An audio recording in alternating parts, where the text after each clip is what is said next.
Hello, hi, welcome to Lola Loves Reading, and today we'll be continuing our series of Les Classiques, my review and commentary of various works of classical literature, and today we will be discussing Jane Eyre by Charlotte Bronte. This copy of Jane Eyre is from Barnes & Noble, but I believe I got it secondhand at some point in college. It has been well read and well loved. There are many copies of this book in print, and rare antique copies can sell for thousands of dollars. So let's get into the meat and potatoes. If you've never read Jane Eyre, I am going to rant out an overview of the story, and this is your official spoiler alert. This novel is wild, so buckle up, kids. Jane Eyre was written by Charlotte Bronte in 1847. It is, in its totality, a grim coming-of-age story about how an orphan with few prospects in the world overcomes daunting adversity. The story begins with a 10-year-old Jane living with her aunt and 3 cousins. Jane is hated because she's poor, plain, and a burden to her aunt, both financially and emotionally. Jane, for her part, is keenly aware that she is unwanted and is not shy about defending herself. Mrs. Reed, Jane's aunt, decides to send her off to a bleak charity school designed to break her. Jane befriends a kind teacher, but only then her best friend in the world dies, and facing the world alone, she realizes she may have to keep her stony resolve to herself in order to simply survive this place. As Jane enters adulthood, she leaves that bullshit prison of a school and begins a job as a governess at Thornfield Hall, which belongs to a Mr. Rochester. Rochester is eccentric, loud, and bushy-browed, and in a roundabout way admits that Adele Varens, the girl Jane has come to be governess to, is his daughter, with a French dancer who has since died. Jane is determined to be exceptionally good at her job, as her goal is financial independence and subsequently personal freedom, something she has always longed for. The older Rochester has a keen personal interest in Jane, which strikes the rest of the staff as unusual and improper. Jane exercises her wit, but remains more or less indifferent to him for a while. Then weird things start to happen at Thornfield Hall. Jane hears howling and laughing in the middle of the night. On another night, a random fire starts in Rochester's room, and Jane ends up putting it out and saving him. And then on another night, a mysterious guest named Mr. Mason arrives, and before he leaves, he is brutally attacked by an assailant no one is willing to name. Just as Jane is getting her bearings at Thornfield Hall, she gets word that her evil aunt, Mrs. Reed, has suffered a stroke. Jane goes to see her, and her aunt basically apologizes and tells her that a wealthy uncle was under the impression that Jane has been dead this whole time. Now that Mrs. Reed has come clean to him that Jane is, in fact, alive, he would like to meet Jane and possibly leave his estate to her. Jane thinks her aunt is delusional and helps her die peacefully before returning to Thornfield Hall. While all of this is going on, Jane starts to entertain Rochester's growing interest in her. He toys with her emotionally, dangling his interest in a richer, prettier girl in front of her to assess her reaction. Jane manages to not let him see her emotions, but inside she's growing more and more aware that she has feelings for this geriatric fuckboy. Rochester finally emotionally manipulates Jane into admitting she has feelings for him, at which point he tells her he was faking his interest in the other girl to make her mad, and they decide they're into each other and should get married. It feels way too fast for everyone, but Jane let her guard down and becomes immediately swept up. Then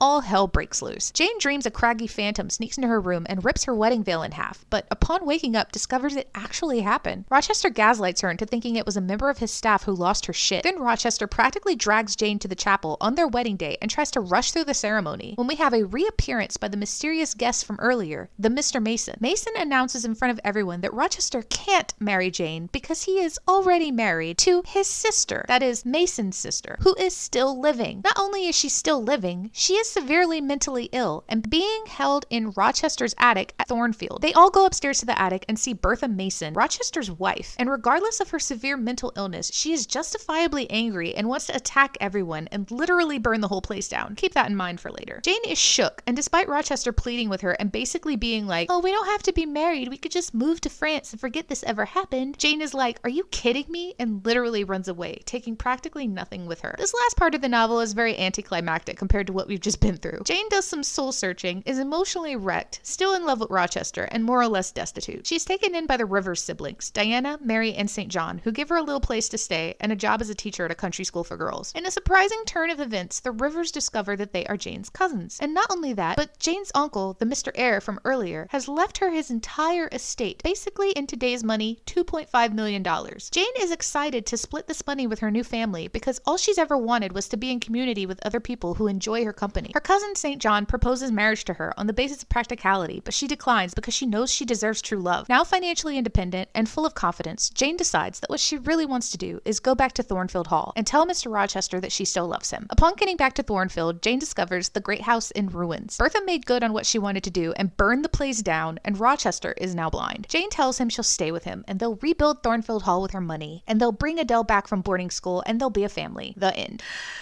Wow. In my assessment, Jane Eyre resonates strongly intergenerationally because despite her incredible journey and the impressive arsenal of lessons and things she has learned along the way, Jane chooses Rochester in the end. A controversial and polarizing decision. The modern equivalent of Carrie Bradshaw choosing Mr. Big. Some of us, like myself, are frustrated by her heart winning over despite her immeasurable sensibilities. After all, Rochester toyed with her, lied, strung her along, and was eventually humbled by his own decisions. That felt like comeuppance enough, and most of us would have preferred for our girl Jane to have left well enough alone. However, Charlotte Bronte was a master of her craft for this very reason. She makes us take a look at ourselves in this gilded mirror and realize that this story is not about us and what we want. It's about Jane. Jane had everything she could ever want before making the decision to return to Thornfield. She had a new family in the Rivers siblings who all cared for her. She had her own money to do with as she pleased. And most importantly, she had free will she could exercise without any restraint. Not even the convention of the 1840s era could stop her. The finite lesson therein, actually, is that this love match is a decision she made of her own free will and not out of any sense of obligation to anyone or anything. Something Jane had always wanted. Jane's strength of character, her solidness, her ability to discern things for herself really pulled her through to this ending point, the place she deserved to be in the end. This is an apex of the human experience, what we are all entitled to, and what is, I feel, the mark of Jane's true triumph in this story. This is the point of the entire story. Free will, even if it disappoints. Free will, even if it isn't what we, the reader, want for her. Free will because she had the right to choose, and she chose as she saw fit. Y'all enjoy your turducken and give thanks for crispy leaves as we enter the holiday season. Okay, keep reading. Love you. Bye.